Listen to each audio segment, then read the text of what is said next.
ہمارے گھر میں ایک ماسی پچھلے 15 سال سے کام کر رہی تھی جو ہمیشہ ہماری اترن پہنتی۔ اس کے اچانک انتقال پر ہمیں اس کے سامان سے ایک پرانی بینک کاپی ملی۔ اس کاپی کے اندر ایک مڑا توڑا کاغذ بھی تھا جس پر اس نے اپنے وارث کے طور پر میرے والد کا نام لکھا ہوا تھا۔ لیکن جب میرے والد وہ کاپی لے کر اکاؤنٹ بند کروانے بینک گئے تو مینیجر نے فوراً اپنی کرسی چھوڑ دی اور میرے والد کو VIP پروٹوکول دیتے ہوئے بولا کہ آپ خوش قسمت ہیں کیونکہ یہ معمولی ماسی 15 سال کا عرصہ کوئی معمولی وقت نہیں ہوتا۔ یہ ایک طویل مدت ہے جس میں موسم کئی بار اپنے رنگ بدلتے ہیں اور انسانوں کے چہرے بھی وقت کی دھول تلے دبنے لگتے ہیں۔ ہمارے گھر کے ایک چھوٹے سے کونے میں بھی 15 سال سے ایک ایسی ہی خاموش زندگی اپنے دن پورے کر رہی تھی جسے ہم سب ماسی کہہ کر بلاتے تھے۔ وہ کب اور کیسے ہمارے گھر آئی تھی یہ تو اب کسی کو ٹھیک سے یاد بھی نہیں تھا۔ بس اتنا یاد تھا کہ ایک سردیوں کی شام وہ ہمارے دروازے پر کھڑی تھی اور اس کے چہرے پر ایسی بے بسی اور تھکاوٹ تھی کہ میرے والد صاحب نے، جو ہمیشہ سے ایک نرم دل اور رحم کھانے والے انسان تھے، اسے گھر کے اندر بلا لیا۔ اس دن کے بعد سے وہ ہمارے گھر کا حصہ بن گئی اور پھر کبھی لوٹ کر واپس نہ گئی۔ وہ ایک انتہائی خاموش طبع اور سیدھی سادی عورت تھی۔ اس نے کبھی اپنے ماضی کے بارے میں کسی سے کوئی بات نہیں کی اور نہ ہی کبھی کسی نے اس سے زیادہ سوالات پوچھنے کی کوشش کی۔ اس کی زندگی بس گھر کے کام کاج تک محدود تھی۔ صبح سویرے اٹھ کر صحن میں جھاڑو دینا، برتن دھونا اور پھر ایک کونے میں بیٹھ کر خاموشی سے اپنا کام کرتے رہنا اس کا روز کا معمول تھا۔ اس نے 15 سالوں میں کبھی اپنی تنخواہ بڑھانے کا مطالبہ نہیں کیا اور نہ ہی کبھی کوئی نئی چیز مانگی۔ وہ ہمیشہ ہماری والدہ یا بہنوں کے پرانے اور استعمال شدہ کپڑے، جنہیں ہم اترن کہتے ہیں، پہن لیا کرتی تھی اور اسی میں خوش رہتی تھی۔ اس کی سادگی اور قناعت پسندی دیکھ کر گھر کا ہر فرد اس کی عزت کرتا تھا۔ والد صاحب خاص طور پر اس کا بہت خیال رکھتے تھے اور اکثر گھر والوں کی تاکید کرتے تھے کہ ماسی کو کبھی کوئی تکلیف نہ ہونے پائے، کیونکہ وہ بے سہارا ہے اور اس کا اس دنیا میں ہمارے سوا کوئی نہیں ہے۔ وقت یوں ہی اپنی رفتار سے گزرتا رہا اور ماسی ہمارے گھر کے ہر دکھ، درد اور خوشی میں ایک سائے کی طرح ہمارے ساتھ رہی۔ وہ کبھی کسی بات پر شکایت نہیں کرتی تھی اور جو بھی روکھا سوکھا ملتا اسے خدا کا شکر ادا کر کے کھا لیتی تھی۔ اس کی آنکھوں میں ایک عجیب سا سکون ہوتا تھا، جیسے اس نے دنیا کی ہر خواہش کو مار دیا ہو۔ ہم بچے اکثر حیران ہوتے تھے کہ کوئی انسان اتنی خاموشی اور سادگی سے کیسے زندگی گزار سکتا ہے، لیکن موسی نے کبھی ہمارے سوالوں کا جواب نہیں دیا۔ بس ایک ہلکی سی مسکراہٹ اس کے چہرے پر ابھرتی اور وہ پھر سے اپنے کام میں لگ جاتی۔ 15 سال کا یہ طویل سفر اس قدر خاموشی اور سکون سے گزرا کہ ہمیں کبھی احساس ہی نہیں ہوا کہ موسی بھی ایک دن ہمیں چھوڑ کر جا سکتی ہے، اور پھر ایک دن وہ انہونی ہو گئی جس کا کسی کو گمان تک نہیں تھا۔ سردیوں کی ایک ٹھٹھرتی ہوئی صبح تھی جب والدہ نے ناشتہ بنانے کے بعد ماسی کو آواز دی تاکہ وہ آ کر چائے پی لے۔ عام طور پر موسی سب سے پہلے اٹھنے والوں میں سے تھی، لیکن اس دن اس کے کمرے سے کوئی آواز نہیں آئی۔ والدہ کو کچھ فکر ہوئی تو انہوں نے جا کر موسی کے کمرے کا دروازہ کھٹکھٹایا، لیکن اندر سے کوئی جواب نہ ملا۔ دروازہ اندر سے بند نہیں تھا، اس لیے والدہ نے ہلکا سا دھکا دیا تو دروازہ کھل گیا۔ اندر کا منظر دیکھ کر والدہ کے منہ سے ایک ہلکی سی چیخ نکل گئی۔ موسی اپنی پرانی چارپائی پر بالکل سیدھی لیٹی ہوئی تھی اور اس کا چہرہ ایک عجیب سے سکون میں ڈوبا ہوا تھا۔ اس نے رات کو سوتے وقت جو چادر اوڑھی تھی وہ ویسے ہی اس کے جسم پر پڑی تھی، لیکن اس کی سانسیں ہمیشہ کے لیے رک چکی تھیں۔ وہ خاموشی سے آئی تھی اور اسی خاموشی سے اس دنیا سے رخصت ہو گئی تھی۔ اس کی اچانک موت نے پورے گھر کو ایک گہرے صدمے میں ڈال دیا۔ میرے والد صاحب کو سب سے زیادہ دکھ ہوا، کیونکہ وہ موسی کو اپنے خاندان کے ایک فرد کی طرح سمجھتے تھے۔ انہوں نے فوراً محلے کے لوگوں کو اکٹھا کیا اور انتہائی عزت و احترام کے ساتھ ماسی کی تدفین کا انتظام کیا۔ اس کا کوئی رشتہ دار یا جاننے والا نہیں تھا، اس لیے میرے والد صاحب نے ہی اس کے دفن کے سارے معاملات اپنے ذمے لیے اور اسے شہر کے ایک مقامی قبرستان میں سپرد خاک کر دیا۔ ماسی کے جانے کے بعد کئی دنوں تک گھر میں ایک عجیب سی اداسی چھائی رہی۔ وہ صحن جہاں وہ صبح سویرے جھاڑو دیتی تھی اب سونا سونا لگتا تھا۔ وہ کونا جہاں وہ بیٹھ کر برتن دھوتی تھی اب خالی پڑا تھا۔ گھر کا ہر فرد اس کی کمی کو شدت سے محسوس کر رہا تھا۔ اس کی موت کے قریباً ایک ہفتے بعد والدہ نے والد صاحب سے کہا کہ موسی کے کمرے کا سامان سمیٹ لیا جائے اور اگر اس کا کوئی پرانا کپڑا یا کوئی اور چیز قابل استعمال ہے تو اسے کسی غریب کو دے دیا جائے تاکہ اس کی روح کو ثواب پہنچے۔ والد صاحب نے بھی اس بات سے اتفاق کیا اور ایک دوپہر کو وہ دونوں ماسی کے چھوٹے سے کمرے میں داخل ہوئے۔ کمرے میں سامان کے نام پر کچھ خاص نہیں تھا۔ ایک پرانی چارپائی، ایک ٹوٹا ہوا لکڑی کا اسٹول اور کونے میں رکھا ہوا ایک پرانا سا ٹین کا بکسا جسے ماسی ہمیشہ اپنے بستر کے سرہانے رکھتی تھی۔ والد صاحب نے وہ ٹین کا بکسا کھولا تو اس میں ماسی کے چند پرانے کپڑے، کچھ چوڑیاں اور چند ایک روزمرہ استعمال کی معمولی چیزیں پڑی تھیں۔ بکسے کے بالکل نیچے ایک پرانے کپڑے میں لپٹی ہوئی کوئی چیز تھی۔ والد صاحب نے تجسس سے اس کپڑے کو کھولا تو اس کے اندر سے ایک انتہائی پرانی اور خستحال کھاتے کی کاپی نکلی۔ یہ کاپی کسی مالیاتی ادارے کی تھی اور اس کے اوراق وقت کے ساتھ پیلے پڑ چکے تھے۔ والد صاحب نے حیرانی سے وہ کاپی والدہ کو دکھائی اور کہا کہ ماسی کے پاس یہ کاپی کہاں سے آئی؟ وہ تو کبھی گھر سے باہر تک نہیں جاتی تھی۔ کاپی کے صفحات مڑ چکے تھے اور اس پر لکھی ہوئی تحریر بھی خاصی دھندلی ہو چکی تھی۔ والد صاحب نے جب اس کاپی کے اوراق پلٹے تو اس کے بالکل درمیانی حصے میں ایک پرانا مڑا تڑا کاغذ تہہ کر کے رکھا ہوا تھا۔ کاغذ کا رنگ بھی کاپی کی طرح پیلا پڑ چکا تھا اور اس کی تہیں اس قدر سخت ہو چکی تھیں کہ اسے کھولتے ہوئے ڈر لگ رہا تھا کہ کہیں وہ پھٹ نہ جائے۔ والد صاحب نے بڑی احتیاط کے ساتھ اس کاغذ کو کھولا اور اس پر لکھی ہوئی تحریر کو پڑھنے کی کوشش کی۔ تحریر کسی کمزور ہاتھ سے لکھی گئی تھی اور الفاظ کچھ کانپتے ہوئے محسوس ہو رہے تھے۔ والد صاحب نے جب اس تحریر کو غور سے پڑھا تو ان کی آنکھوں میں آنسو آ گئے۔ اس کاغذ پر ماسی نے اپنی پرانی خواہش اور وصیت لکھی ہوئی تھی۔ اس نے لکھا تھا کہ اس دنیا میں اس کا کوئی سگا رشتہ دار نہیں ہے اور وہ پچھلے 15 سالوں سے جس گھر میں رہ رہی ہے وہی اس کا اصل خاندان ہے۔ اس نے مزید لکھا تھا کہ اس گھر کے مالک یعنی میرے والد صاحب نے اس پر جو احسانات کیے ہیں اور جس طرح اسے ایک انسان سمجھ کر اپنے گھر میں پناہ دی ہے، اس کا بدلہ وہ ساری زندگی نہیں چکا سکتی۔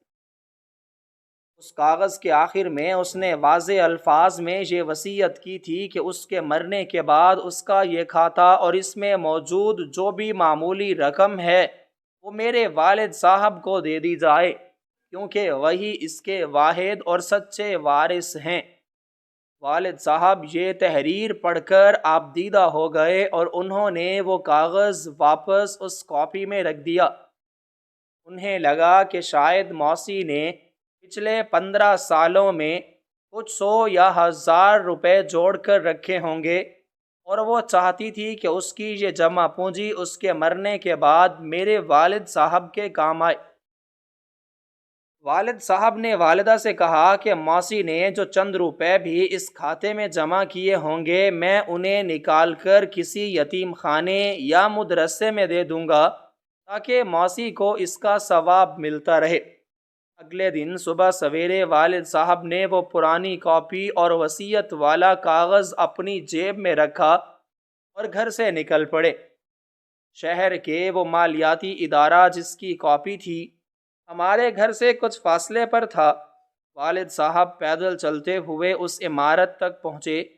جو ایک پرانی طرز کی بنی ہوئی تھی اور اس کے اندر کافی چہل پہل تھی۔ وہ اندر داخل ہوئے اور سیدھے اس افسر کی میز کی طرف گئے جو وہاں کے روزمرہ کے معاملات دیکھ رہا تھا۔ افسر اپنے کام میں مصروف تھا اور اس کے سامنے فائلوں کا ایک ڈھیر لگا ہوا تھا۔ والد صاحب نے اپنی جیب سے وہ پرانی دھندلی سی کھاتے کی کاپی اور وہ مڑا توڑا کاغذ نکالا اور افسر کی میز پر رکھ دیا۔ افسر نے نظر اٹھا کر والد صاحب کو دیکھا جو ایک سادہ سے لباس میں ملبوس تھے اور ان کے چہرے پر ایک شریفانہ متانت تھی۔ والد صاحب نے افسر کو مخاطب کرتے ہوئے نہایت دھیمے اور سادہ الفاظ میں اپنا مدعا بیان کرنا شروع کیا۔ انہوں نے افسر کو بتایا کہ ان کے گھر میں ایک بوڑھی عورت پچھلے 15 سالوں سے کام کر رہی تھی جو بالکل بے سہارا تھی اور اس کا اس دنیا میں کوئی نہیں تھا۔ انہوں نے بتایا کہ پچھلے دن پہلے اس کا اچانک انتقال ہو گیا اور ہم نے ہی اس کی تدفین کے سارے انتظام کیے ہیں۔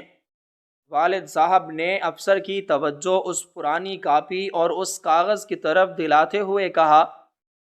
کہ جب ہم نے اس کے مرنے کے بعد اس کا سامان سمیٹا تو اس کے پرانے بکسے سے یہ کھاتے کی کاپی اور یہ کاغذ ملا ہے جس پر اس نے اپنی آخری خواہش لکھی ہے۔ والد صاحب نے اپنی بات کو جاری رکھتے ہوئے افسر کو بتایا کہ اس عورت نے اس کاغذ پر واضح طور پر لکھا ہے کہ اس کے اس دنیا سے جانے کے بعد اس کا یہ کھاتا اور اس میں موجود جو بھی رقم ہے وہ مجھے دے دی جائے، اور میں صرف یہی درخواست لے کر آیا ہوں کہ اس کھاتے کو بند کر کے اس کی وصیت کے مطابق یہ کھاتا مجھے ملے۔ مالیاتی ادارے کے اس نگران کا دن بالکل ویسا ہی تھا جیسے پچھلے 20 سالوں سے اس کی ملازمت کا ہر دن ہوتا تھا۔ اس بڑی اور پرہجوم عمارت میں چاروں طرف شور مچا ہوا تھا۔ لوگ اپنے پیسوں کے لین دین میں مصروف تھے، کوئی رقم جمع کروا رہا تھا تو کوئی نکلوا رہا تھا، اور ہر طرف نوٹوں کے گنے جانے کی مخصوص آوازیں آ رہی تھیں۔ نگران اپنی بڑی سی میز کے پیچھے بیٹھا اپنے روزمرہ کے کاموں میں بری طرح الجھا ہوا تھا۔ اس کے سامنے فائلوں اور کاغذات کا ایک اونچا پہاڑ کھڑا تھا اور وہ مسلسل کام کی وجہ سے خاصا تھکا ہوا اور بیزار سا لگ رہا تھا۔ اس کی آنکھوں میں ایک مخصوص قسم کی اکتاہٹ تھی جو ان لوگوں میں پیدا ہو جاتی ہے جو سال ہاں سال سے ایک ہی جیسا کام کر رہے ہوں۔ نگران کو اپنے تجربے پر بہت فخر تھا اور وہ دعویٰ کرتا تھا کہ وہ کسی بھی شخص کے کپڑوں اور جوتوں کو دیکھ کر اس کی مالی حیثیت کا بالکل درست اندازہ لگا سکتا ہے۔ جب میرے والد صاحب اس کی میز کے پاس پہنچے تو نگران نے ان کی طرف ایک سرسری سی نظر ڈالی۔ والد صاحب نے ایک انتہائی سادہ اور سستا سا لباس پہنا ہوا تھا اور ان کے پاؤں میں موجود جوتے بھی کافی پرانے اور گھسے ہوئے تھے۔ نگران نے اپنے ذہن میں فوراً یہ فیصلہ کر لیا کہ یہ کوئی غریب اور سفید پوش انسان نہیں ہے جو شاید اپنے کسی چھوٹے موٹے کھاتے کا مسئلہ لے کر آیا ہے۔ اس لیے اس نے والد صاحب کو بیٹھنے کا اشارہ تک نہیں کیا اور اپنے کام میں مگن رہا۔ والد صاحب اپنی سادگی اور شرافت کی وجہ سے خاموشی سے اس کی میز کے پاس کھڑے رہے اور اس کے فارغ ہونے کا انتظار کرتے رہے۔ جب نگران نے ایک فائل بند کر کے دوسری طرف رکھی تو اس نے قدرے روکھے اور کھردرے لہجے میں والد صاحب سے پوچھا کہ وہ کیا کام لے کر آئے ہیں۔ والد صاحب نے انتہائی دھیمی اور شائستہ انداز میں اپنی جیب سے وہ پرانی دھندلی سی کھاتے کی کاپی اور وہ مڑا توڑا کاغذ نکالا اور اس کی میز پر رکھ دیا۔ نگران نے اس بوسیدہ اور خستہ حال کاپی کو اس طرح دیکھا جیسے کوئی کسی انتہائی حقیر چیز کو دیکھتا ہے۔ اس کے خیال میں یہ کسی مزدور یا عام سے غریب محنت کش کا کوئی پرانا کھاتا تھا جس میں بمشکل چند سو یا ہزار روپے پڑے ہوں گے، اور اب اس کا یہ وارث وہ معمولی سی رقم نکالنے کے لیے اپنا اور اس کا قیمتی وقت ضائع کرنے آ گیا تھا۔ اس نے بیزاری سے وہ کاپی اٹھائی۔ اس کاپی کا غلاف اس قدر پرانا اور کمزور ہو چکا تھا کہ اس کے حاشیے جگہ جگہ سے پھٹ رہے تھے اور اس کی جلد پر لگی ہوئی سیاہی وقت کی لمبی گرد تلے دب کر تقریباً مٹ چکی تھی۔ اس کاپی سے ایک عجیب سی پرانی اور سیلن زدہ خوشبو آ رہی تھی جو پرانے کاغذوں اور بند صندوقوں سے آتی ہے۔ نگران نے انتہائی بے دلی اور لاپرواہی کے ساتھ اس کاپی کا پہلا ورق پلٹا تو اسے اس پر لکھے ہوئے ہندسے اور تحریر پڑھنے میں خاصی دقت محسوس ہوئی، کیونکہ وہ حروف بہت پرانے انداز میں اور کسی سوکھی ہوئی سیاہی سے لکھے گئے تھے جو اب پیلی اور دھندلی پڑ چکی تھی۔ نگران نے اپنے سامنے رکھے ہوئے برقی آلے یعنی حسابی مشین کی کنجیوں والے تختے پر اپنی انگلیاں رکھیں اور اس پرانی کاپی پر درج وہ لمبا اور پیچیدہ ہندسہ جو اس کھاتے کا نمبر تھا اس مشین میں درج کرنا شروع کیا۔ وہ ہندسہ عام کھاتوں کے نمبروں سے کچھ مختلف اور کافی طویل تھا۔ اس میں کچھ ایسے نشانات اور حروف بھی شامل تھے جو نگران نے آج کل کے جدید کھاتوں میں کبھی نہیں دیکھے تھے،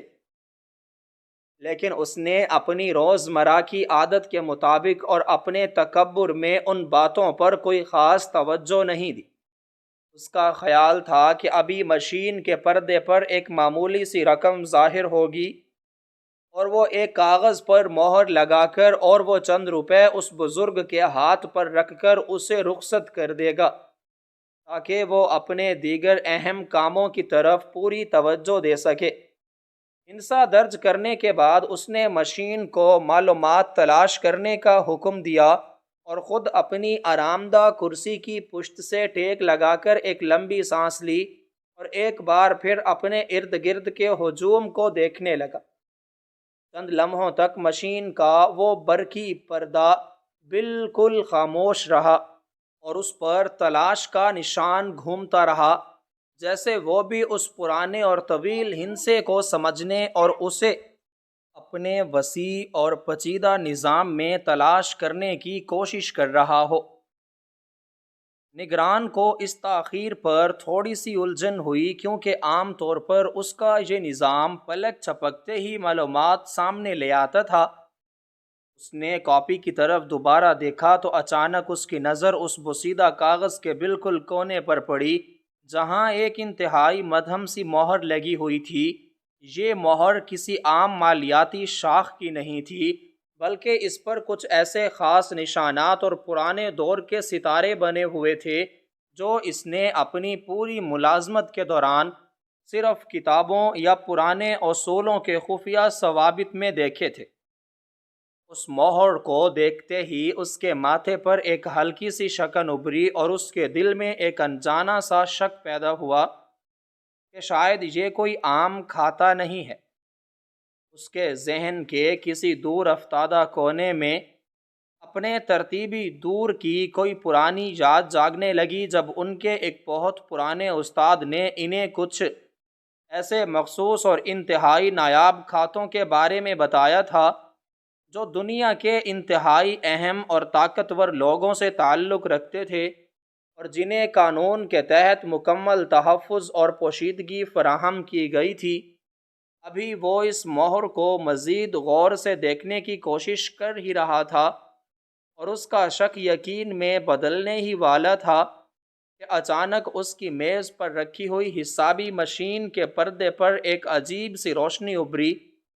اور اس کے ساتھ ہی ایک ہلکی سی لیکن انتہائی تیز تنبیہ آواز پیدا ہوئی جس نے نگران کو چونکا دیا۔ نگران نے فوراً اپنی نظریں اس برقی پردے کی طرف گھمائیں اور جو منظر اس نے وہاں دیکھا اس نے اس کے پیروں تلے سے زمین نکال دی اور اس کے ہوش اڑا دیے۔ مشین کا سارا پردہ جو عام طور پر نیلے یا سفید رنگ میں معلومات دکھاتا تھا اب مکمل طور پر گہرا سرخ ہو چکا تھا اور اس کے عین درمیان میں بڑے بڑے اور واضح حروف میں ایک انتہائی خفیہ اور اعلیٰ درجے کا تنبیہی پیغام تیزی سے جگمگا رہا تھا۔ یہ پیغام ایک عام سا انتباہ نہیں تھا بلکہ یہ اس بات کی نشاندہی کر رہا تھا کہ یہ کھاتا اس مالیاتی ادارے کے اس مخصوص اور انتہائی پوشیدہ عالمی نظام کا حصہ ہے جو صرف اور صرف ان چند خاص شخصیات کے انتہائی اہم اثاثوں کو محفوظ رکھنے کے لیے بنایا گیا تھا۔ نگران کی آنکھیں حیرت اور خوف کے مارے اس قدر پھیل گئیں کہ ایسا لگتا تھا جیسے وہ ابھی اپنے حلقوں سے باہر آ جائے گی۔ وہ جانتا تھا کہ اس طرح کے سرخ پیغام کا مطلب کیا ہوتا ہے۔ اس نے اپنی تربیت میں بار بار یہ پڑھا اور سنا تھا کہ اگر کبھی زندگی میں ایسا کوئی کھاتا سامنے آ جائے تو اس کا مطلب ہوتا ہے کہ اس کھاتے میں موجود اثاثے اور مالیت اس قدر زیادہ اور قیمتی ہے اس کا اندازہ لگانا ایک عام انسان کے بس کی بات نہیں، اور ایسے کھاتے تک رسائی صرف اس کے اصل وارث یا اس کے باقاعدہ نامزد کردہ شخص کو ہی مل سکتی ہے، اور وہ بھی انتہائی کڑے اور سخت ترین حفاظتی انتظامات اور اعلیٰ سطح کی منظوری کے بعد۔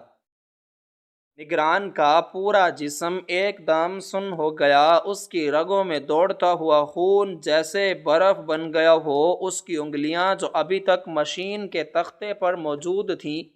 وہیں پتھر کی طرح جم کر رہ گئیں۔ اسے لگا جیسے اس کے دماغ کی رگیں دباؤ کی وجہ سے پھٹنے والی ہوں۔ وہ یکدم سے اپنی آرام دہ کرسی پر بالکل سیدھا ہو کر بیٹھا اور اس کی سانسیں اس قدر بے ترتیب ہونے لگیں جیسے وہ کوئی بہت طویل اور تھکا دینے والی دوڑ لگا کر آیا ہو۔ اس نے ایک بار پھر اپنی کانپتی ہوئی نظروں سے اس سرخ پردے پر چمکتے ہوئے اس انتہائی اہم پیغام کو پڑھا جو اسے چیخ چیخ کر بتا رہا تھا کہ یہ ایک بین الاقوامی سطح کا خفیہ اور محفوظ ترین کھاتا ہے جس کی مالیت چند ہزار یا لاکھ میں نہیں بلکہ اربوں خربوں میں ہے، اور اس کھاتے کا تعلق براہ راست مرکزی دفتر کے ان زیر زمین خفیہ تہخانوں سے ہے جہاں دنیا کی سب سے قیمتی اور نایاب اشیاء اور بے بہا اثاثے کئی دہائیوں سے محفوظ کیے گئے ہیں۔ نگران کی حالت غیر ہونے لگی۔ اسے اپنے ماتھے پر سردیوں کے موسم میں بھی ٹھنڈے پسینے کے موٹے موٹے قطرے ابھرتے ہوئے محسوس ہوئے۔ اس کا دل اس قدر تیزی سے اور زور سے دھڑک رہا تھا کہ اسے اپنے ہی سینے میں ہتھوڑے بجنے کی آوازیں آنے لگیں اور شدید درد محسوس ہونے لگا۔ وہ یہ سوچ کر ہی خوف سے کانپ اٹھا کہ وہ پچھلے آدھے گھنٹے سے ایک ایسے شخص کو اپنے سامنے کھڑا کیے ہوئے تھا اور اسے حقارت سے دیکھ رہا تھا جو اس وقت اس پورے مالیاتی ادارے کے سب سے بڑے اور قیمتی خفیہ کھاتے کا اکلوتا قانونی وارث بن کر اس کے پاس آیا تھا، اور وہ اپنی حماقت اور تکبر میں اسے ایک بھکاری یا غریب محنت کش سمجھ رہا تھا۔ نگران کی ٹانگوں میں جیسے جان ہی نہ رہی ہو اور اس کے گھٹنے آپس میں ٹکرانے لگے۔ اس نے خود کو گرنے سے بچانے اور سنبھالنے کی بھرپور کوشش کی اور اپنے بری طرح کانپتے ہوئے ہاتھوں سے میز کا کنارہ مضبوطی سے پکڑ کر اپنی جگہ سے کھڑا ہونے کی کوشش کی۔ اس کی یہ اچانک اور انتہائی غیر متوقع حرکت دیکھ کر اس کے آس پاس بیٹھے ہوئے دیگر تمام ملازمین اور خود میرے والد صاحب بھی شدید حیران رہ گئے۔ کسی کو کچھ بھی سمجھ نہیں آ رہی تھی کہ اچانک اس صحت مند اور مغرور نگران کو کیا ہو گیا ہے کہ اس کے چہرے کسی مردے کی طرح بالکل سفید اور زرد پڑ چکا ہے، اور وہ کسی انتہائی خوفناک اور بھیانک منظر کو دیکھنے والے شخص کی طرح زور زور سے ہانپ رہا تھا۔ نگران نے جب کھڑے ہونے کے لیے اپنی کرسی کو پیچھے کی طرف دھکیلا تو وہ بھاری کرسی فرش پر رگڑ کھاتے ہوئے ایک انتہائی تیز اور ناگوار آواز پیدا کرتی ہوئی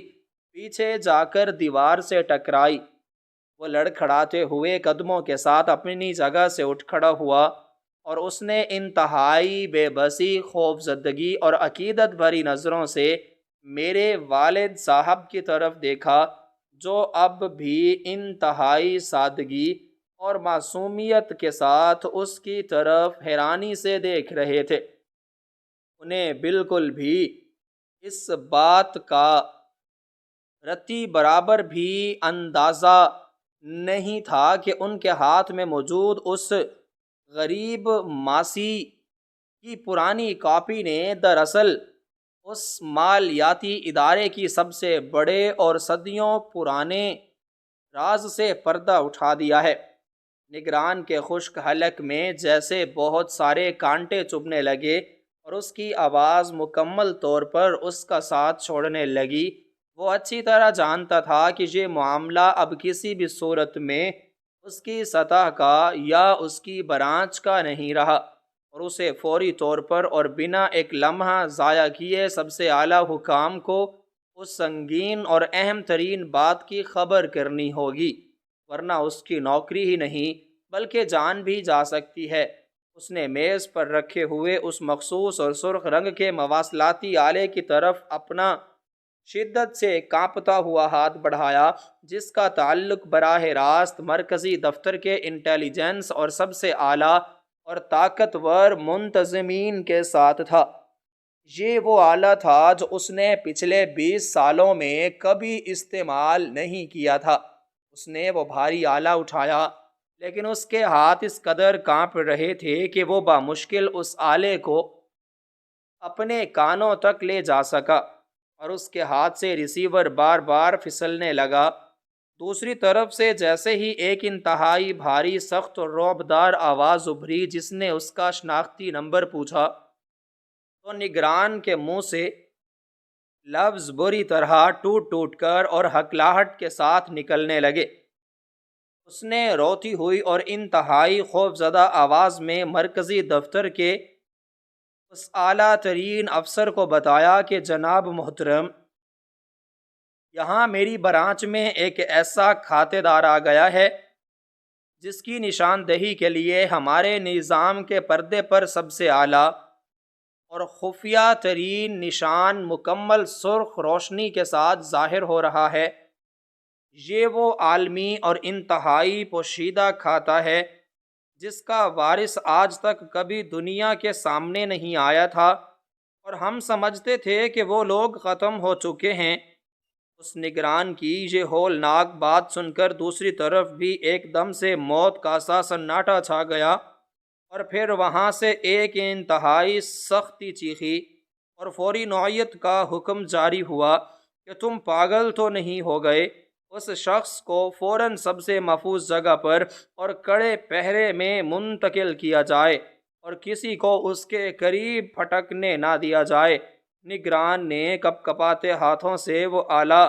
واپس میز پر پٹکا۔ اس کا پورا جسم اس وقت سرد پسینے میں مکمل طور پر بھیگ چکا تھا اور اس کی ٹائی ڈھیلی ہو چکی تھی۔ وہ تیزی سے اور لڑکھڑاتا ہوا اپنی بڑی میز کے گرد گھوم کر میرے والد صاحب کے پاس آیا اور انتہائی ادب، غالمانہ انداز اور عقیدت کے ساتھ اپنا سر مکمل طور پر ان کے سامنے جھکاتے ہوئے ہاتھ باندھ کر کھڑا ہو گیا۔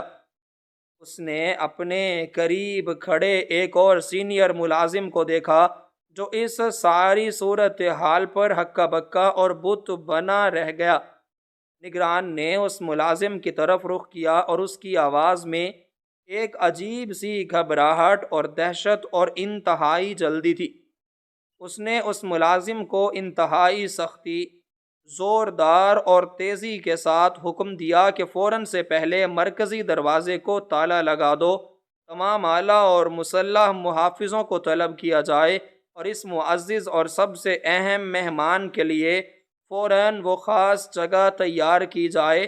جو صرف اور صرف انتہائی خاص اور اعلیٰ درجے کے لوگوں کے لیے مختص ہے۔ اس نے اپنا آخری انتہائی زوردار اور کانپتی ہوئی آواز میں دیا اور چیختے ہوئے کہا کہ جلدی کرو اور ان کے لیے فوراً خاص مہمان خانہ تیار کریں۔ والد صاحب کو اس انتہائی شاندار اور خاص مہمان خانے میں بٹھایا گیا جہاں نرم اور قیمتی قالین بچھے تھے اور آس پاس مسلح محافظ کھڑے تھے۔ ابھی والد صاحب اپنی حیرانی سے باہر بھی دوڑ کر نہیں آئے تھے کہ ایک انتہائی اعلیٰ عہدیدار ہانپتا ہوا کمرے میں داخل ہوا۔ اس کے ہاتھوں میں ایک پرانی لیکن انتہائی محفوظ رکھی گئی دستاویز تھی۔ اس نے کمرے میں آتے ہی سب سے پہلے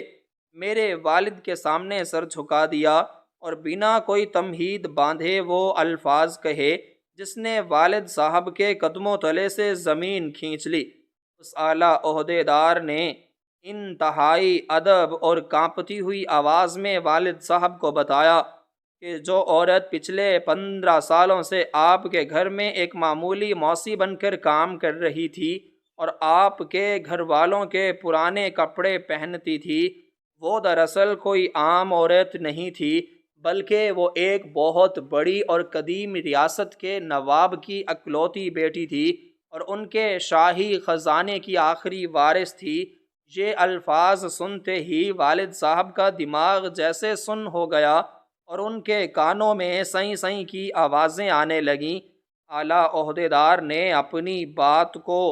جاری رکھتے ہوئے بتایا کہ اس عورت کے خاندان کے اپنے ہی لوگوں نے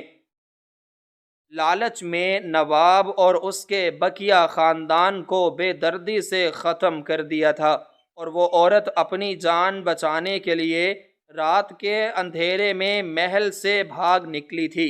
وہ اپنے ساتھ اس شاہی تجوری کی چابیاں اور خفیہ نشانات لے کر آئی تھی جس میں اس عظیم ریاست کا اربوں خربوں کا سونا، ہیرے جواہرات اور بے پناہ خزانہ محفوظ تھا، اور اس نے اپنی شناخت چھپانے کے لیے جان بوجھ کر آپ کے گھر میں پناہ لی تھی کیونکہ اسے معلوم تھا کہ ایک غریب اور بے سہارا ماسی کے روپ میں کوئی بھی اسے تلاش نہیں کر سکے گا۔ یہ سن کر والد صاحب بے یقینی کے عالم میں کبھی اس اعلیٰ عہدیدار کو دیکھتے اور کبھی اپنے کانپتے ہوئے ہاتھوں کو جن میں وہ چند لمحے پہلے تک اس عظیم الشان ریاست کی ملکہ کی پرانی اور پھٹی ہوئی کھاتے کی کاپی پکڑے ہوئے تھے۔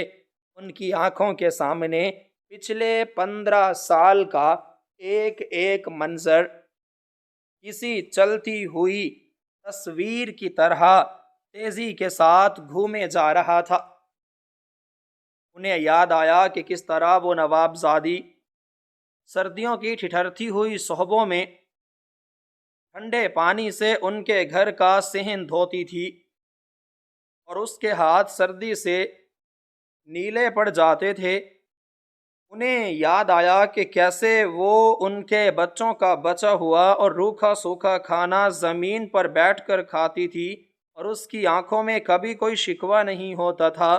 والد صاحب کا دل شدت جذبات سے پھٹنے لگا کہ وہ کس قدر اندھے تھے کہ اتنی بڑی ہستی کو ایک معمولی کام کاج والی عورت سمجھتے رہے جس کے ایک اشارے پر ہزاروں خادم دوڑے چلے آتے تھے، وہ 15 سال تک ان کے گھر کی صفائی کرتی رہی، ان کے بچوں کے پرانے اور اترے ہوئے کپڑے پہن کر خدا کا شکر ادا کرتی رہی۔ وہ کس قدر عظیم اور صابر عورت تھی، جس نے اتنی بڑی سلطنت اور اتنے بڑے خزانے کی مالکہ ہونے کے باوجود ایک انتہائی غریب اور محتاج انسان کی طرح زندگی گزاری، صرف اس لیے کہ وہ ان ظالموں کے ہاتھ نہ لگے جنہوں نے اس کے خاندان کا خون کیا تھا۔ اعلیٰ عہدیدار نے جب والد صاحب کی یہ حالت دیکھی، ان کا سانس اکھڑ رہا ہے، وہ صدمے سے نڈھال ہو رہے ہیں، تو اس نے پانی کا ایک گلاس بھر کر انہیں پیش کیا اور نہایت عاجزی سے کہا کہ محترم، آپ کو پریشان ہونے کی ضرورت نہیں ہے، کیونکہ اس عظیم خاتون نے اپنی ساری زندگی ایک کٹھن آزمائش میں گزاری، لیکن اس نے اپنی آخری وصیت میں اپنا سب کچھ آپ کے نام کر دیا ہے، کیونکہ آپ ہی وہ واحد انسان تھے جنہوں نے ایک بے آسرا عورت کو بغیر کسی غرض اور لالچ کے اپنے گھر میں عزت سے رکھا۔ اعلیٰ عہدیدار نے وہ پرانی اور بھاری دستاویز والد کے سامنے رکھی اور اس کے اوراق پلٹنے لگا۔ اس دستاویز کے اندر پرانے دور کے کاغذات تھے جن پر شاہی مہریں لگی ہوئی تھیں۔ اس نے والد صاحب کو وہ فہرستیں دکھائیں جن میں اس شاہی خزانے کی تفصیل درج تھی۔ اس میں منوں کے حساب سے خالص سونے کی اینٹیں، نایاب ہیرے اور وہ قیمتی پتھر شامل تھے جن کی قیمت کا اندازہ لگانا موجودہ دور میں ناممکن تھا۔ عہدیدار نے بتایا کہ یہ سارا خزانہ اس مالیاتی ادارے کے سب سے نچلے اور خفیہ تہخانے میں موجود 7 تالوں والی تجوریوں میں محفوظ ہے، اور پچھلے 15 سالوں سے کوئی بھی اس تہخانے تک نہیں جا سکا، کیونکہ اس کی کنجی صرف اور صرف اسی کھاتے اور اس پرانی کاپی میں چھپے ہوئے خفیہ ہندسوں میں تھی جو کہ اب آپ کے پاس ہے، اور اس مڑے تڑے کاغذ پر لکھی ہوئی وصیت ہی وہ آخری حکم ہے جس کے بعد یہ تمام خزانہ آپ کی ملکیت بن چکا ہے۔ والد صاحب خاموشی سے وہ سب سن رہے تھے، لیکن ان کے ذہن میں دولت کا کوئی خمار نہیں تھا، بلکہ ان کے دل پر ایک عجیب سا بوجھ اور تکلیف تھی۔ وہ سوچ رہے تھے کہ انسان کی قسمت اسے کہاں سے کہاں لے جاتی ہے۔ ایک طرف وہ عظیم الشان محل تھے جہاں وہ پیدا ہوئی، اور دوسری طرف ان کے گھر کا وہ چھوٹا سا اور کچا کمرہ جہاں اس نے اپنی زندگی کی آخری سانس لی۔ وہ خاتون 15 سال تک اس بے پناہ دولت کی کنجی اپنے پرانے بکسے میں چھپا کر سوتی رہی، لیکن اس نے کبھی اپنے لیے ایک نیا جوڑا تک نہیں خریدا۔ اعلیٰ عہدیدار مسلسل بول رہا تھا اور بتا رہا تھا کہ کس طرح اس عورت کے دشمن پچھلے 15 سالوں سے اسے پورے ملک میں تلاش کر رہے تھے، اور انہوں نے اس مالیاتی ادارے پر کئی بار دباؤ ڈالا تھا کہ وہ اس شاہی کھاتے کی تفصیلات بتائیں، لیکن ادارے کے سخت اصولوں کی وجہ سے وہ ناکام رہے۔ عہدیدار نے یہ بھی بتایا کہ اب چونکہ اس خاتون کا انتقال ہو چکا ہے اور اس کی آخری وصیت کے مطابق آپ اس پوری جائیداد اور خزانے کے قانونی اور اکیلے وارث ہیں، اس لیے اب ہماری یہ ذمہ داری ہے کہ اب آپ کی اور اس خزانے کی مکمل حفاظت کریں۔ اس وقت مالیاتی ادارے کی پوری عمارت کو اندر اور باہر سے مکمل طور پر بند کر دیا گیا تھا، اور درجنوں مسلح محافظ ہر دروازے اور کھڑکی پر تعینات کر دیے گئے تھے تاکہ کسی بھی قسم کے خطرے سے نمٹا جا سکے۔ کمرے میں موجود ہر شخص والد صاحب کو انتہائی رشک اور حیرت بھری نظروں سے دیکھ رہا تھا۔ کیونکہ وہ ایک ہی پل میں دنیا کے امیر ترین لوگوں میں شامل ہو چکے تھے۔ لیکن والد صاحب کی حالت اس شخص جیسی تھی جس کے کندھوں پر اچانک کوئی بہت بھاری پہاڑ رکھ دیا گیا ہو۔ انہیں وہ پرانی کاپی اور وہ مڑا توڑا کاغذ اب ایک بہت ہی بڑی ذمہ داری اور امتحان لگ رہا تھا۔ وہ سمجھ نہیں پا رہے تھے کہ وہ اس قدر بے پناہ دولت کا کیا کریں گے جو خون خرابے اور اپنوں کی غداری کی وجہ سے اس عورت کو چھوڑنی پڑی تھی۔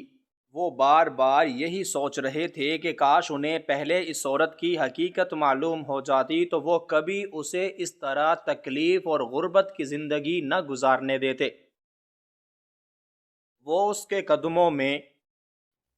دنیا کی ہر آسائش رکھ دیتے، لیکن اب وقت گزر چکا تھا اور وہ عورت اپنے سارے راز اور اپنی ساری دولت ان کے حوالے کر کے ہمیشہ کے لیے خاموش ہو چکی تھی۔ عہدیدار نے والد صاحب سے درخواست کی کہ وہ چند ضروری کاغذات پر اپنے انگوٹھے کے نشان ثبت کر دیں تاکہ اس کھاتے کو باقاعدہ طور پر ان کے نام منتقل کرنے کی کارروائی کی جا سکے اور مرکزی دفتر کو مطلع کیا جا سکے کہ اصل وارث مل گیا ہے۔ لیکن والد صاحب کے ہاتھ اس قدر کانپ رہے تھے کہ ان کے لیے اپنا ہاتھ اٹھانا بھی مشکل ہو رہا تھا۔ ان کی آنکھوں سے مسلسل آنسو بہہ رہے تھے جو اس خاتون کی یاد اور اس کی قربانیوں پر بہہ رہے تھے۔ انہیں اپنے ارد گرد موجود وہ شاندار اور قیمتی چیزیں بالکل بے معنی لگ رہی تھیں۔ ان کے ذہن میں بس وہ منظر تھا جب انہوں نے آخری بار اس خاتون کا پرسکون چہرہ دیکھا تھا جب وہ موت کی نیند سو رہی تھی۔ انہیں لگا جیسے وہ خاتون آج بھی ان کے سامنے کھڑی مسکرا رہی ہے اور انہیں کہہ رہی ہے کہ تم نے میری غربت میں میرا ساتھ دیا، اب میری یہ دولت تمہاری امانت ہے۔ اعلیٰ عہدیدار اور دیگر عملہ والد صاحب کے جواب کا بے صبری سے انتظار کر رہا تھا۔ صورتحال اس قدر نازک اور حساس تھی کہ ذرا سی بھی غلطی یا کسی تاخیر کسی بہت بڑے مسئلے کو جنم دے سکتی تھی، کیونکہ اس عظیم خزانے کے دشمن ابھی بھی زندہ تھے اور اگر انہیں ذرا سی بھی بھنک پڑ جاتی کہ وہ شاہی وارث اس دنیا سے جا چکی ہے اور اب وہ سارا خزانہ ایک عام اور سادہ سے انسان کے ہاتھ لگ گیا ہے، وہ یقیناً اسے چھیننے کے لیے کسی بھی حد تک جا سکتے تھے۔ عہدیدار نے ایک بار پھر انتہائی ادب سے والد صاحب کو مخاطب کیا اور انہیں حالات کی سنگینی کا احساس دلانے کی کوشش کی۔ اس نے بتایا کہ جب تک یہ قانونی کارروائی مکمل نہیں ہو جاتی ان کی جان کو شدید خطرہ لاحق ہو سکتا ہے، اس لیے انہیں جلد از جلد فیصلہ کرنا ہوگا اور اس کھاتے کی ملکیت کو قبول کرنا ہوگا تاکہ ریاست اور یہ ادارہ باضابطہ طور پر ان کی اور ان کے خاندان کی حفاظت کی ذمہ داری اٹھا سکے۔ لیکن والد صاحب ابھی تک خاموش تھے اور ان کا دل کسی بڑے طوفان کی زد میں تھا۔ وہ اس کشمکش میں تھے کہ کیا انہیں واقعی یہ سارا بوجھ اٹھانا چاہیے یا اس ساری دولت کو ریاست کے حوالے کر کے واپس اپنی اسی سادہ اور پرسکون زندگی میں لوٹ جانا چاہیے جہاں انہیں کوئی خوف یا خطرہ نہیں تھا۔ وہ گہری سوچ میں گم تھے اور کمرے میں ایک عجیب اور پر اسرار سی خاموشی چھائی ہوئی تھی جو کسی بڑے فیصلے کے انتظار میں تھی، اور دوسری طرف مالیاتی ادارے کے باہر سائرن بجنے کی آوازیں آنا شروع ہو گئی تھی، جس کا مطلب تھا کہ ریاست کے اعلیٰ ترین حفاظتی دستے اور اس عمارت کو اپنے گھیرے میں لے رہے تھے تاکہ اس شاہی خزانے کے نئے وارث کو مکمل تحفظ فراہم کیا جا سکے۔ والد صاحب کی خاموشی طویل ہوتی جا رہی تھی اور اعلیٰ عہدیدار کے ماتھے پر پسینے کے قطرے نمایاں ہونے لگے تھے کیونکہ وقت تیزی سے گزر رہا تھا اور باہر کا ماحول لمحہ بہ لمحہ سنگین ہوتا جا رہا تھا۔ والد صاحب کی نظریں اس مڑے تڑے کاغذ پر جمی ہوئی تھیں جس پر اس عظیم عورت نے اپنے آخری لفظ لکھے تھے، اور وہ ان الفاظ میں چھپی ہوئی تکلیف اور اعتبار کو محسوس کرنے کی کوشش کر رہے تھے۔ انہیں فیصلہ کرنا تھا، اور یہ فیصلہ محض ایک کھاتے کا نہیں تھا بلکہ ایک ایسی وراثت کا تھا جس نے کئی نسلوں کو خون میں نہلایا تھا، اور اب وہ وراثت ان کے سامنے ایک سوالیہ نشان بن کر کھڑی تھی۔ والد صاحب کافی دیر تک اس مڑے تڑے کاغذ کو دیکھتے رہے جس پر اس عظیم اور صابر عورت نے اپنے آخری الفاظ لکھے تھے۔ ان کے ذہن میں ایک طوفان برپا تھا اور سوچوں کا ایک لامتناہی سلسلہ چل رہا تھا۔ ایک طرف دنیا کی وہ بے پناہ اور چمچماتی ہوئی دولت تھی جس کے حصول کے لیے بڑے بڑے بادشاہ اور حکمران اپنا ایمان تک بیچ دیتے ہیں، اور دوسری طرف ان کی وہ انتہائی سادہ غریبانہ لیکن پرسکون زندگی تھی جس میں 2 وقت کی روٹی تو مشکل سے ملتی تھی، مگر رات کو نیند بہت میٹھی آتی تھی۔ کمرے میں موجود تمام اعلیٰ عہدیدار اور دیگر عملہ انتہائی بے چینی اور اضطراب کے عالم میں ان کے جواب کا منتظر تھا، کیونکہ باہر کے حالات تیزی سے سنگین اور کشادہ ہو رہے تھے، اور ریاست کے مسلح اور خاص محافظوں نے اس پوری عظیم الشان عمارت کو مکمل طور پر اپنے گھیرے میں لے لیا تھا تاکہ کسی بھی ناخوشگوار واقعے سے بچا جا سکے۔ والد صاحب نے ایک لمبی اور گہری سانس لی، اپنی آنکھیں بند کیں اور اپنے رب کو یاد کیا۔ پھر انہوں نے اپنے انتہائی کانپتے ہوئے ہاتھوں سے وہ شاہی قلم پکڑ لیا جو اعلیٰ عہدیدار نے انتہائی ادب کے ساتھ انہیں پیش کیا تھا۔ انہوں نے ان تمام پرانے اور تاریخی کاغذات پر اپنے دستخط کرنے اور انگوٹھے کے نشان ثبت کرنے شروع کیے، جن کے ذریعے وہ اس پوری سلطنت کے خزانوں کے اکیلے اور بلا شرکت غیر مالک بن رہے تھے۔ لیکن اس کے ساتھ ہی انہوں نے نہایت دھیمی، پروقار اور ایک انتہائی مضبوط آواز میں وہاں موجود تمام حکام کو اپنا آخری اور حتمی فیصلہ سنانا شروع کیا۔ انہوں نے کہا کہ وہ اس خونی دولت اور بے تحاشا شاہی خزانے کا ایک ذرہ بھی اپنی ذات، اپنے خاندان یا اپنے بچوں کے دنیاوی عیش و آرام کے لیے بالکل استعمال نہیں کریں گے، کیونکہ جس منحوس دولت نے اتنی عظیم اور اعلیٰ ظرف عورت کو 15 سال تک در بدر کی ٹھوکریں کھانے پر مجبور کیا اور اسے اپنے ہی خاندان کے بکھرنے پر خون کے آنسو رونے کی سزا دی، وہ دولت کبھی بھی ان کے چھوٹے سے اور غریب سے گھر میں حقیقی سکون اور خوشیاں نہیں لا سکتی۔ والد صاحب نے اس اعلیٰ عہدیدار کو ہدایت کی اور پابند کیا کہ اس تمام بے تحاشا خزانے، ان سونے کی اینٹوں اور نایاب ہیروں کو فوری طور پر ریاست کی نگرانی میں بیچ دیا جائے، اور اس سے حاصل ہونے والی تمام تر رقم سے ملک کا سب سے بڑا اور عظیم الشان فلاحی ادارہ اور یتیم خانہ قائم کیا جا سکے، جس کا نام اسی مظلوم ماسی کے نام پر رکھا جائے، تاکہ جب تک یہ دنیا قائم ہے اس کا ثواب اور نیک نامی اس صابر عورت کی روح کو پہنچتی رہے۔ انہوں نے حکام کے سامنے صرف اتنی سی شرط رکھی کہ اس فلاحی ادارے کا سارا نظام وہ خود اور ان کے بعد ان کی نسلیں کریں گی، اور وہ بھی کسی معاوضے کے، تاکہ کوئی اور ظالم یا عاصب اس غریب پر اور نیک کام میں رکاوٹ نہ ڈال سکے اور مستحق لوگوں کا حق نہ مار سکے۔ اعلیٰ عہدیدار ان کی یہ حیران کن بات اور اتنا بڑا فیصلہ سن کر شدت جذبات سے، حیرت اور عقیدت سے مکمل طور پر دم بخودہ رہ گئے۔ اس نے اپنی پوری زندگی اور ملازمت کے دوران ایسا درویش، صفت اور خدا ترس انسان کبھی نہیں دیکھا تھا۔ جو اربوں خربوں کی دولت کو محض ایک لمحے میں ٹھوکر مار کر اسے بے سہارا اور غریبوں کے نام کر رہا ہو۔ اس عہدے دار نے اپنی نم آنکھوں کے ساتھ آگے بڑھ کر والد صاحب کے ہاتھ چوم لیے اور انتہائی جذباتی آواز میں انہیں بتایا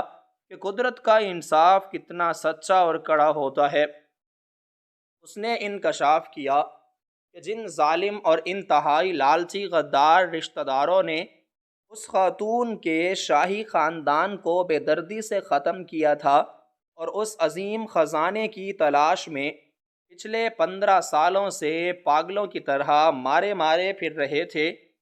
وہ سب کے سب پچھلے ہی ہفتے ریاست کے سخت قانون کی گرفت میں آ چکے ہیں۔ ان کی اپنی ساری جائیدادیں اور اثاثے ہمیشہ کے لیے ضبط ہو چکے ہیں، اور اب وہ غدار جیل کی تاریک اور بدبودار کوٹڑیوں میں اپنی بقیہ زندگی سڑتے سڑتے گزاریں گے۔ قدرت نے ان کا سارا جھوٹا غرور اور تکبر ہمیشہ کے لیے خاک میں ملا دیا ہے، اور جس خزانے کو پانے کے لیے انہوں نے اپنے ہی سگے خون سے غداری کی اور اتنے ظلم ڈھائے، وہ آج قدرت کے ایک سچے اور ایماندار انسان کے ذریعے دنیا کے بے سہارا یتیم اور غریب بچوں کی بھلائی اور تعلیم کے لیے استعمال ہونے جا رہا ہے۔ یہ سب سن کر والد صاحب کی آنکھوں سے شکرانے کے گرم آنسو چھلک پڑے تھے اور ان کا دل حمد و ثنا سے بھر گیا۔ انہیں شدت سے محسوس ہوا جیسے ان کے ہاتھ میں موجود اس مڑے توڑے اور بوسیدہ کاغذ سے ایک عجیب سا نور اور روشنی نکل رہی تھی۔ اس مظلوم ماسی کی روح انہیں آسمانوں سے دعائیں دے رہی ہے۔ یہ تمام قانونی اور دفتری کارروائی مکمل ہونے کے بعد ریاست کے اعلیٰ ترین اور خاص مسلح محافظوں نے والد صاحب کو انتہائی شاہی آداب، عزت و احترام اور مکمل حفاظت کے ساتھ ان کے گھر پہنچایا۔ وہ جب اپنے اسی پرانے اور کچے صحن میں دوبارہ داخل ہوئے تو انہیں اپنا وہ چھوٹا سا گھر دنیا کے ہر محل اور ہر شاہی قلعے سے زیادہ خوبصورت، روشن اور پرسکون لگا۔ انہوں نے اپنی زندگی کا سب سے بڑا اور کٹھن فیصلہ کر لیا تھا اور ایک مظلوم کی امانت کو اس کے بہترین اور سچے مصرف تک پہنچا دیا تھا۔ اس رات جب وہ اپنی پرانی اور ٹوٹی ہوئی چارپائی پر لیٹے تو ان کے دل میں کوئی بوجھ، بے چینی یا خوف نہیں تھا، بلکہ ایک ایسا طمانینت بھرا اور لازوال سکون تھا جو دنیا کی کوئی دولت اور کوئی خزانہ نہیں خرید سکتا تھا۔ بنا کسی دنیاوی لالچ اور غرض کے کی گئی نیکی کبھی رائگاں نہیں جاتی، اور قدرت اس کا صلہ ہمیشہ ایک شاندار اور حیران کن شکل میں واپس لوٹاتی ہے۔